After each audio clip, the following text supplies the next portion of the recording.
नमस्कार। देश काल में आपका स्वागत है। मैं हूं मुकेश कुमार। दोस्तों, अंतर्राष्ट्रीय स्तर पर और हमारे आस पड़ोस में कुछ ऐसे डेवलपमेंट हो रहे हैं जिन पर हमें गौर करना चाहिए, क्योंकि वो बता रहे हैं कि अंतर्राष्ट्रीय स्तर पर परिस्थितियां कितनी तेज़ी से बदल रही हैं, समीकरण कैसे कैसे नए बन रहे हैं और उनमें पाकिस्तान किस तरह से अपने को आगे रख रहा है और भारत पिछड़ रहा है। एक अंतर्राष्ट्रीय स्तर पर जो भारत का नैरेटिव होना चाहिए वो नैरेटिव नदारद है और पाकिस्तान इस वैक्यूम का फ़ायदा उठा रहा है, बल्कि उसकी पहले से सुनियोजित ढंग से जो कोशिशें चल रही हैं वो अब रंग लाती हुई दिख रही हैं। 3 प्रमुख डेवलपमेंट हैं। एक, आज ही चीन ने भारत को चेतावनी दी है कि वो ब्रह्मपुत्र के पानी को नियंत्रित कर सकता है। उसने परोक्ष रूप से ये बात कही है। उसने भारत से कहा है कि अगर सिंधु जल समझौते के तहत, इंडस वाटर ट्रीटी के तहत वो किसी दूसरे देश का पानी रोक रहा है तो उसके साथ भी ऐसा कुछ हो सकता है, ये उसे सोचना चाहिए। जाहिर है कि ये साफ साफ एक चेतावनी है और इसको अगर आप इस तरह से जोड़ के देखें कि पाकिस्तान चीन पर दबाव बना रहा है कि जिस तरह से भारत ने उसका पानी रोकने की घोषणा की है सिंधु जल समझौते को दरकिनार करते हुए, वैसे ही चीन अब ब्रह्मपुत्र नदी का पानी रोके ताकि भारत को तकलीफ़ हो और भारत पाकिस्तान की तकलीफ़ को समझे और इंडस वाटर ट्रीटी को, जो जिसमें बाहर निकलने का कोई रास्ता नहीं है, दोनों देशों को ही आपस में अगर कोई विवाद है तो सुलझाना है और भारत एक तरफा तौर पर ये नहीं कर सकता है। ये एक अंडरस्टैंडिंग इस संधि को लेकर जो है पाकिस्तान का ऐसा मानना है, उसको रिवाइव किया जाना चाहिए और उसको दरकिनार नहीं किया जाना चाहिए। पाकिस्तान को पानी से वंचित नहीं किया जाना चाहिए। आप जानते हैं कि जैसे ही भारत ने ये ट्रीटी को दरकिनार किया था, पाकिस्तान कैसे तड़फड़ा रहा था और उसने यहाँ तक कहा था कि ये वाटर टेररिज्म है और अगर पानी रुका तो लहू बहेगा, खून बहेगा। ये उसने धमकी दी थी। ख़ास तौर पर बिलावल भुट्टो साहब की ये धमकी थी और उस धमकी ने माहौल को और तनावग्रस्त बनाया था। ये भी बताया था कि पाकिस्तान इंडस वाटर ट्रीटी को दरकिनार किए जाने से कितना परेशान है और भारत उसकी परेशानियों को किस तरह से बढ़ा सकता है। लेकिन उसने चीन का इस्तेमाल किया है इसमें भारत को रोकने के लिए, भारत को परेशान करने के लिए, उसको दबाव बनाने के लिए। और चीन अभी पाकिस्तान के साथ बिल्कुल गलबहियाँ डालकर चल रहा है और उसके हर समस्या में उसके मददगार बन रहा है। युद्ध के दौरान हमने देखा और युद्ध के बाद जिस तरह से उसने अफ़गानिस्तान को पाकिस्तान से मिलवाया और फिर J-35 स्टेल्थ फाइटर जेट की डिलीवरी अगस्त तक करने की बात कर दी है। उसके पायलट पहले से ही वहाँ पर ट्रेनिंग ले रहे हैं, तो पाकिस्तान को और उसकी एयरफोर्स को वो मजबूत करने में लगा है। उसका अपना इंटरेस्ट भी है। जाहिर है कि वो चाहता है कि वो जो विमान बना रहा है वो टेस्ट कहीं हो जाए और पाकिस्तान में अभी J-10C का टेस्ट हो गया, PL-15 मिसाइल का भी टेस्ट हो गया और उसके रिज़ल्ट अच्छे आए हैं तो उससे वो उत्साहित भी होगा, क्योंकि उससे अंतर्राष्ट्रीय जो हथियारों का बाज़ार है उसके लिए खुल रहा है। तो एक तो चीन का ये डेवलपमेंट है। अब दूसरे डेवलपमेंट पे आते हैं। एक खबर आई कि रूस ने पाकिस्तान के साथ एक बड़ी डील की है और ये छोटी मोटी डील नहीं, $2.6 बिलियन की, यानी तकरीबन 21,000 करोड़ रुपए की डील की है। इससे एक बड़ा झटका लगा। हालांकि इस डील की पुष्टि अभी तक नहीं हुई है और अगर रशियन सोर्सेस को माने तो उन्होंने इसको खारिज ही किया है। उन्होंने ये नहीं माना है कि ये इस तरह की कोई डील हुई है। लेकिन इस तरह की डील की खबर का निकलना ये अपने आप में बताता है कि कहीं ना कहीं रूस भी पाकिस्तान के साथ या पाकिस्तान रूस के साथ अपने संबंधों को दुरुस्त कर रहा है। अमेरिका के साथ तो दुरुस्त कर ही रहा है। मैं अभी उस पर फिर आऊँगा चीन के साथ दुरुस्त हैं, उसके बढ़िया संबंध हैं। पाकिस्तान चाहता है रूस के साथ भी उसके संबंध अच्छे हो जाएं, और ये सिलसिला पिछले 3-4 साल से एकदम से बढ़ गया है। 2024 में जो शंघाई सहयोग संगठन SCO है, उसकी बैठक के दौरान पुतिन और शहबाज शरीफ की मुलाकात हुई थी 2024 में कजाकिस्तान में, और उसके बाद दोनों ने ये तय किया था कि द्विपक्षीय जो व्यापार है, कच्चा तेल है, जो एनर्जी रिसोर्सेज हैं और अनाज वगैरह की आपूर्ति को बढ़ाएगा रूस चीन के लिए, पाकिस्तान के लिए। और शहबाज शरीफ ने कहा था कि अगर बार्टर सिस्टम के अंतर्गत ये व्यापार हो तो बड़ा अच्छा होगा। इसके पहले 2022 में समरकंद में ही इसका शंघाई कोऑपरेशन की मीटिंग हुई थी, और उसमें भी पुतिन की शहबाज शरीफ से मुलाकात हुई थी। ये 2 मीटिंग बड़ी क्रूशियल मानी गई थी, और उसी का कल्मिनेशन माना जा रहा है कि एक बड़ी जो डील रूस के साथ हुई है, और इसमें पाकिस्तान ने अपने संबंध काफ़ी बेहतर बना लिए हैं। अब रूस, आप जानते हैं कि भारत का बहुत पुराना मित्र रहा है, और भारत लगातार कोशिश करता रहा कि वो मित्रता बनी रहे। हालांकि जब से भारत ने अमेरिका का रुख किया है, ज़्यादा अमेरिका के पक्ष में उसका झुकना शुरू हुआ है, और ये मनमोहन सिंह, और बल्कि कहनी चाहिए कि नरसिम्हा राव के ज़माने से ही शुरू हो गया था, लेकिन अटल बिहारी वाजपेयी की सरकार के दौरान एकदम से झुकाव बढ़ा। फिर मनमोहन सिंह की सरकार के दौरान भी चलता रहा वो सिलसिला, लेकिन नरेंद्र मोदी ने उसको एकदम से भारत को अमेरिका की तरफ झुकाव उसका बना दिया। और क्वाड वगैरह में जिस तरह की भारत की फिर हिस्सेदारी हुई, इस सब से एक मैसेज रूस को गया कि भारत जो है वो अब अमेरिका का सहयोगी बन रहा है। चीन के दिमाग में पहले से ही बात है, तो कहीं ना कहीं दूरियां भी बढ़ी हैं रूस और भारत के बीच में। तो रूस और भारत की बीच की दूरियां बढ़ रही हैं, और पाकिस्तान और रूस की दूरियां कम हो रही हैं, दोनों करीब आ रहे हैं। तो 2 महाशक्तियां चीन और रूस, इस पर पाकिस्तान ने काफ़ी काम किया है, और उसका ये नतीजा दिख रहा है। अमेरिका के लिए, अमेरिका बीच में पाकिस्तान से दूर हट रहा था, उसकी हरकतों से परेशान होकर वो जिस तरह से आतंकवादी गतिविधियों को मदद कर रहा था, फंड कर रहा था, ट्रेन कर रहा था, उसकी वजह से अमेरिका में पाकिस्तान के खिलाफ ज़बरदस्त तरीके से माहौल बन गया था, और फिर एक के बाद एक सरकारें उससे दूरी बनाने लगी थी, और यहाँ तक कि बीच में सरकार जो मदद मिलती है अमेरिका की तरफ से, उस पर भी रोक लगा दी गई थी। लेकिन इस बार जब डोनाल्ड ट्रंप आए हैं तो उनका पूरा नज़रिया ही बदला हुआ है, पूरी तरह से वो पाकिस्तान परस्त दिखने लगे। और ख़ास तौर पर अभी हमने युद्ध विराम के दौरान देखा कि उनकी क्या भूमिका थी, किस तरह से उन्होंने पाकिस्तान को बचाने के लिए युद्ध विराम इम्पोज किया, भारत को दबाव में लाकर किया, और भारत की उससे छीछा लेदर भी हुई, क्योंकि जिस तरह से मोदी सरकार को दबाव में डालकर युद्ध विराम करवाया गया, उसने भारत की भी छवि को प्रभावित किया। तो ट्रंप एक तरफ से झुके हैं, और ट्रंप को झुकाने या ट्रंप को अपने साथ रखने में, अब आप देखिए कितनी बढ़िया कूटनीति है। इस मामले में पाकिस्तान की तारीफ करना चाहिए कि चीन जो अमेरिका का जानी दुश्मन बना हुआ है, उसके साथ उसके घनिष्ठ संबंध हैं। 81% हथियार वो वहाँ से ले रहा है।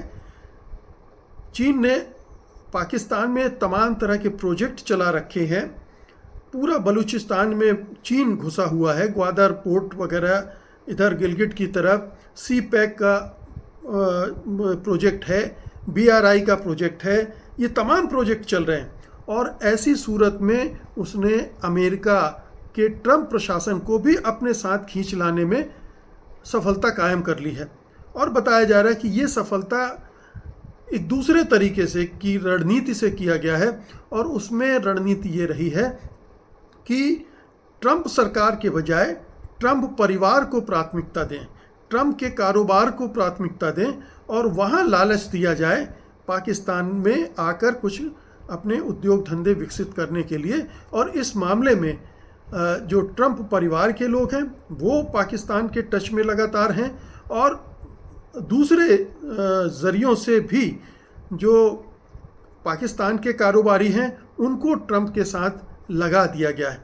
तो ट्रंप तो बेसिकली बढ़िया आदमी है, व्यापारी आदमी है, और वो राष्ट्रपति पद पर रहते हुए भी अपने धंधे को बहुत प्राथमिकता दे रहे हैं। कहने को वो दूर हट गए हैं, लेकिन उनके जो परिवार के लोग हैं या जो उनके जो नज़दीकी कारोबारी मित्र हैं, जैसे विटकॉफ हैं जो कि मध्य पूर्व में बीच बचाव कर रहे हैं, विभिन्न देशों में मध्यस्थता कर रहे हैं, या ट्रंप की जो राजनीति है, कूटनीति है, उसको आगे बढ़ाने में लगे हुए हैं। और विटकॉफ ट्रंप के कारोबारी मित्र भी हैं, और उनके ज़रिए भी पाकिस्तान में खेल चल रहा है व्यापार का, कारोबार का, कि कैसे ट्रंप के कारोबार को फ़ायदा पहुंचाया जाए।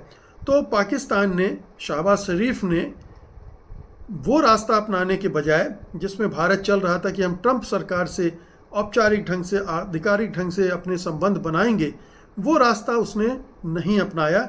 उसने एक ऐसा रास्ता अपनाया जिसमें ट्रंप को बहुत खुशी होती है। ट्रंप को अपने व्यापार से प्यार है और वो अपने व्यापार को हर जगह बढ़ाना चाहते हैं, और अपने राष्ट्रपति पद का भी उसके लिए दुरुपयोग कर रहे हैं, ये सब जानते हैं। तो पाकिस्तान ने अमेरिका को भी, ट्रंप को भी अपने साथ रख लिया है। अब एक साथ दुनिया की 3 बड़ी महाशक्तियां चीन पाकिस्तान के साथ हैं। रूस पाकिस्तान के साथ 100% ना भी हो, लेकिन उसके खिलाफ तो 1% भी नहीं है, क्योंकि रूस भी पाकिस्तान के साथ अपने व्यापारिक संबंध बढ़ाना चाहता है। कच्चा तेल जो जिस सैंक्शन की वजह से वो दूसरे देशों को नहीं दे पा रहा था, उसने पाकिस्तान को भी ऑफ़र किया था, पाकिस्तान नहीं ले पाया, लेकिन ये आगे चलकर ये होने वाला है। रूस इसको इस तरह से देख रहा है। तो ये जो 3 तरह से उसने अपने को मजबूत कर लिया है, इसमें अब आप देखें कि भारत कहाँ है। भारत के साथ क्या चीन है, क्या अमेरिका है, और क्या रूस है। तीनों जगह वो फिसड्डी हो गया है। और ये क्यों हुआ है? क्योंकि हमारी कूटनीति विफल हुई है, हमारी विदेश नीति विफल हुई है, और उसके विफलता का एक कारण ये है कि हमारी विदेश नीति और कूटनीति एक व्यक्ति के इर्द गिर्द हो गई।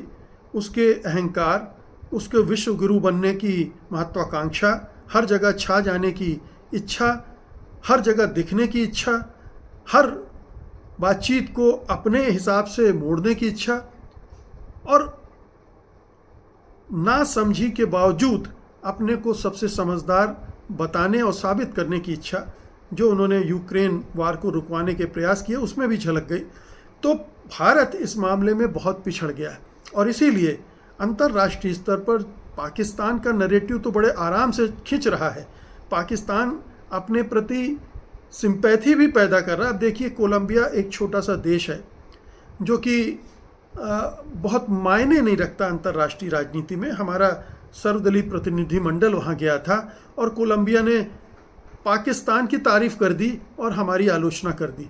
बाद में किसी तरह से उसको मैनेज किया गया और इसे कूटनीतिक विजय बता दिया गया। लेकिन सबसे पहली बात तो यह है कि कोलंबिया ने ऐसा किया क्यों था। जाहिर है कि पाकिस्तान की डिप्लोमेसी ज़्यादा प्रोएक्टिव रही होगी। उसने पहले से वहाँ पर भारत के खिलाफ कान भर दिए होंगे, और इसलिए उस तरह की प्रतिक्रिया आई है। तो ये कहने का मतलब यह है कि पाकिस्तान की डिप्लोमेसी ज़्यादा प्रोएक्टिव है, ज़्यादा मैच्योर दिख रही है आज की तारीख में। कभी भारत की डिप्लोमेसी बहुत स्ट्रांग होती थी, उसके सामने पाकिस्तान टिकता नहीं था। तमाम अंतर्राष्ट्रीय मंचों पर भारत का जलवा होता था। आज ये हालत है कि भारत को कोई पूछ नहीं रहा है। हमारे इतने सारे प्रतिनिधिमंडल गए हैं विदेश में, कहीं उनको कवरेज नहीं मिल रहा है, लोकल कोई उनको पूछ नहीं रहा है।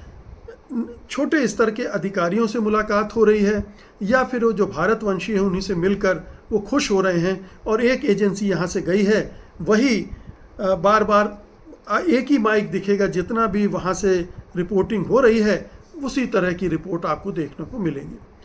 तो एक तरफा कि भारतीय प्रतिनिधिमंडल गजब का काम कर रहा है, ये सिद्ध करने के लिए ये, और उसमें भी मोदी की कैसे तारीफ हो रही, मोदी सरकार की कैसे तारीफ हो रही है, इसको और हाईलाइट किया जा रहा है। तो हमारा नज़रिया अभी तक बदला नहीं है और जो पाकिस्तान है उसने बड़े कायदे से अपने को अंतर्राष्ट्रीय राजनीति में स्थापित करने में कामयाबी हासिल कर ली है और ये भारत के लिए एक बहुत बड़ी मुश्किल पैदा करने जा रहा है।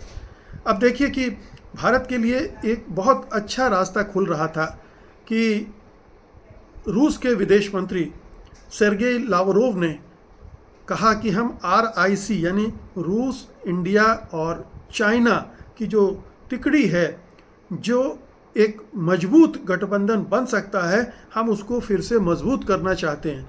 अब ये करीब 27 साल पुरानी पहल है जो 2002 में RIC बना, उस पर काम शुरू हुआ और थोड़ा काम आगे बढ़ने लगा और फिर गलवान की वजह से उसमें रुकावट आई और फिर कोरोना की वजह से रुकावट आई। लेकिन भारत ने अपनी तरफ से RIC को मजबूत करने के लिए क्या किया? ठीक है, पाकिस्तान अमेरिका को अपने साथ ला पा रहा है, लेकिन भारत क्या रूस अपने पुराने मित्र को अपने पहले की तरह अपने साथ नहीं जोड़ सकता था? क्या RIC के ज़रिए वो चाइना का जो पाकिस्तान प्रेम है या पाकिस्तान को जिस तरह से संरक्षण देता है, क्या उसको कम नहीं कर सकता था? करवा सकता था अगर वो रूस की मदद लेता और चाइना को थोड़ा सा सॉफ्टन कर लेता तो उसको फ़ायदा होता। इसी तरह से अमेरिका में भी ये समझदारी दिखानी चाहिए थी कि जब ट्रंप आने वाले थे तो ट्रंप को कैसे हैंडल करना है, ये भारतीय जो कूटनीतिज्ञ हैं, जो डिप्लोमेट्स हैं, उनको सोचना चाहिए था। भारत सरकार को सोचना चाहिए था, मोदी सरकार को एक नई रणनीति बनानी चाहिए थी। वो उसमें उसकी दिलचस्पी नहीं रही। हमारे प्रधानमंत्री की दिलचस्पी ट्रंप से मुलाकात करने में रही, ट्रंप के दरबार में हाजिरी लगाने में रही, ट्रंप से डांट खाकर वापस आ गए और टैरिफ भी की जो वार है उसमें भी उनके सामने हाथ जोड़कर खड़े हो गए। तो ये दिक्कत है हमारे मोदी सरकार की, प्रधानमंत्री मोदी की, कि वो समझ नहीं पा रहे हैं कि विश्व की राजनीति किस तरह से बदल रही है, समीकरण कैसे बदल रहे हैं और उसमें भारत को अपने कार्ड कैसे खेलने हैं, और जिसकी वजह से भारत को नुकसान हो रहा है। और ये नुकसान मोदी जी को जो हो रहा है वो होता रहे, उससे कोई फ़र्क नहीं पड़ता, लेकिन ये भारत को नुकसान हो रहा है, यानी हम सब को नुकसान हो रहा है। ये समझने की बात है। ये मोदी और मोदी सरकार तक सीमित नहीं है, क्योंकि भारत के हित मोदी और मोदी सरकार के हितों से उसका कोई संबंध नहीं है। संबंध हम सब का है और अगर भारत के हित प्रभावित होते हैं तो विश्व में भारत की जो हैसियत थी, जो कद था, वो नीचे जो आया है, उसके नुकसान आपको और भी दूसरे क्षेत्रों में देखने को मिलेगा। तो ये एक बहुत ही चिंताजनक बात है।